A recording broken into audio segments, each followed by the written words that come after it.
सर्वसहमति से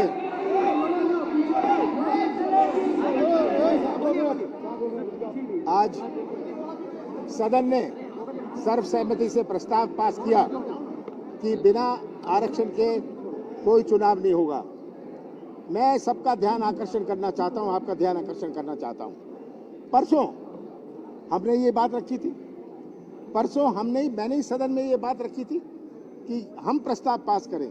हमने सदन में रखा था कि हम आपकी पूरी मदद करने को तैयार हैं। पर मैं जाना चाहता हूं, 1.5 साल पहले जब इनकी सरकार बनी, 1.5 साल से ज्यादा, इनकी जिम्मेदारी थी पंचायत चुनाव करवाएं।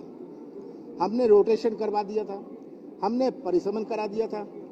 आप उसमें संशोधन कर लेते अगर आप राजी नहीं थे। 1.5 साल आपने नहीं करवाया, कहते कोविड था।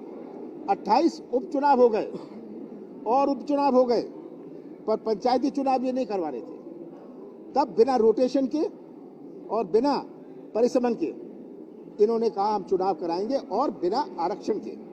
हम कोर्ट गए रोटेशन के इशू पर। ये उलझाना चाहते हैं कि इनके पास कहने को कुछ नहीं है, झूठ बोलने में तो माहिर हैं। आज जो हम सुप्रीम कोर्ट गए, वो पिटीशन खुली है, इंटरनेट पर है। जो प्रोसीडिंग्स हैं इंटरनेट पर है। पूरी चर्चा रोटेशन पर हुई, और ये समझने की आवश्यकता है कि जो 7 साल इंतजार करी कि रोटेशन होगा, मेरा नंबर भी आएगा गांव में पंच सरपंच बनने का, उसका जो अधिकार था छिन गया। 7 साल वो इंतजार करता रहा, 5 साल और अब इंतजार करेगा, क्योंकि कोई रोटेशन नहीं है। परिसमन से लोग दुखी कि उनका गांव वहां है और पंचायत इतनी दूर है। तो ये बात इनके पास 1.5 साल थे। हम कोर्ट गए रोटेशन के मामले में कि सबके साथ न्याय हो। रोटेशन में कोई आरक्षण नहीं चेंज होता, पर कोर्ट मुड़ गई दूसरी तरफ। इनके वकील, शासकीय वकील, चुनाव आयोग के वकील वहां उपस्थित थे। प्रोसीडिंग्स हैं, इंटरनेट पर हैं, बहस नहीं करी।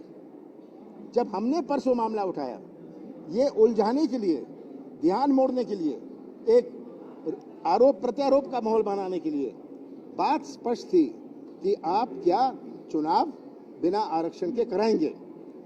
मुख्यमंत्री जी ने बयान दिया परसों, 48 घंटे पहले बयान दिया कि हम नहीं करवाएंगे, बिना आरक्षण के कोई चुनाव नहीं होगा।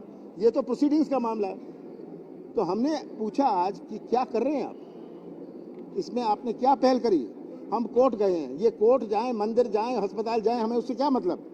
जब आपने ये बयान दिया, आप करिए अब तक करता जो आपका बयान था, जो आपने सदन को आश्वासन दिया था, पूरे प्रदेश को आश्वासन दिया था। यही हमारी मांग थी। ये प्रस्ताव परसों पास कर देते, पर आज जिम्मेदारी सरकार की है कि आज जो सदन ने प्रस्ताव पास किया है, ये कहीं कोर्ट में मामला है। अब ये आप जाने, आपने चुनाव की घोषणा करवाई, आप चुनाव आयोग में सहमति दी कि चुनाव होना चाहिए। हम तो कह रहे हैं बिना परिसमन के, बिना रोटेशन के, बिना आरक्षण के कोई चुनाव नहीं होना चाहिए। ये हमारी मांग है, और इसमें अब सरकार का दायित्व है कि आज जो सदन ने प्रस्ताव पास किया, जिस प्रस्ताव के पीछे मैं लगा था परसों से, जो आज प्रस्ताव पास हुआ है, इस प्रस्ताव का पालन करें। ये हमें कोर्ट की शक्ल मत दिखाएं, फलानी कानून की शक्ल ना दिखाएं। इसको आप ला सकते हो, अध्यादेश ले आइए। एक मिनट ये चुनाव की प्रक्रिया, आज लास्ट डेट विड्रॉल का है, कल से लोग मैदान में लग जाएंगे। कोर्ट में अगर कोई ऐसा फैसला आया कि रोटेशन होए, तो जिन लोग चुनाव में लगे रहे, जिन्होंने पैसा खर्च किया, उनका क्या होगा। ये बुनियादी बात समझने की है, ये समझने को तैयार नहीं। अब मुख्यमंत्री जी, क्योंकि मुख्यमंत्री जी के पास कुछ बोलने लायक रहा नहीं, ये कहेंगे कमलनाथ को समझ नहीं है। आज तो मुझे बोलने नहीं दिया सदन में, इसलिए हम सब ने वॉकआउट किया। ये संकल्प, मैं तो संकल्प पर बोलता, मैं धन्यवाद देता सब सदस्यों को।